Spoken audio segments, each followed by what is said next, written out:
한국의 한 복사기 회사가 성수동 땅과 건물을 2,200억 원으로 낙찰받았다는데요.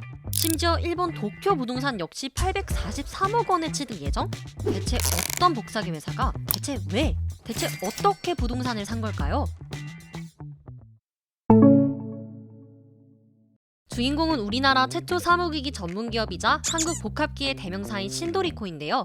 이번 성수동 부동산의 낙찰가 2,200억 원은 국내 경매시장 사상 최고 기록인데 어마어마한 금액에 요즘 가장 핫한 지역이다 보니 복합기 회사가 왜 어떻게 부동산에 뛰어들었는지 그 땅과 건물을 어떻게 활용할 건지 관심이 뜨거운 와중 여러 추측이 오가고 있습니다.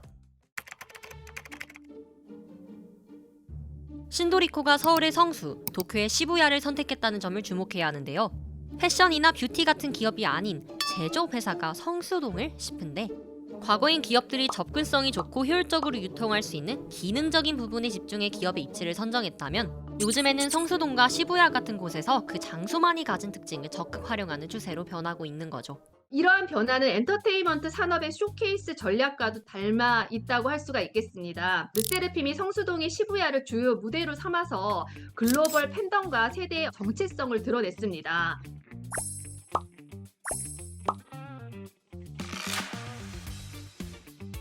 소유 자체만으로도 미래 자산 가치를 담보할 수 있는 장소 특권에 기반한 브랜드 전략이라고 할 수 있겠습니다.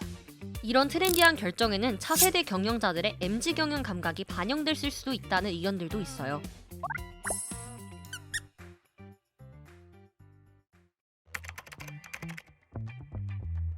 차세대 경영자들의 최근 행보를 보면 부동산 사업과 관련된 움직임이 많은데요.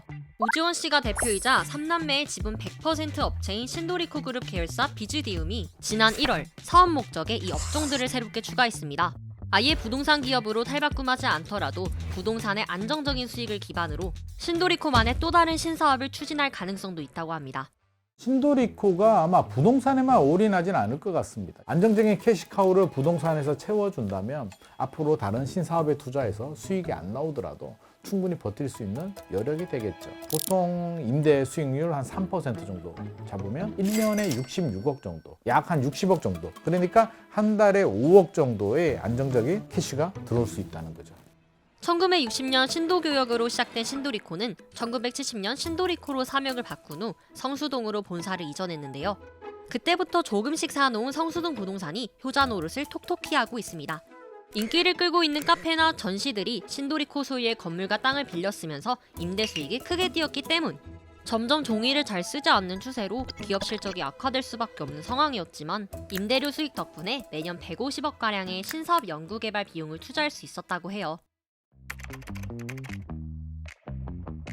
이번에 매입한 땅과 건물 위치가 신사업을 진행하기에 유리한 조건이기도 한데요. 신도리코 본사 그리고 기술연구소와 걸어서 3분 정도의 거리에 자리 잡고 있기 때문 향후 복합 개발이나 신사업, 클러스터 확장의 잠재력이 굉장히 크며 전략적인 결정으로 평가가 됩니다. 해당 부지에 업무 용도의 건물을 짓는다면 성수역 2번 출구 일대가 신도리코 타운으로 거듭나게 되는 셈.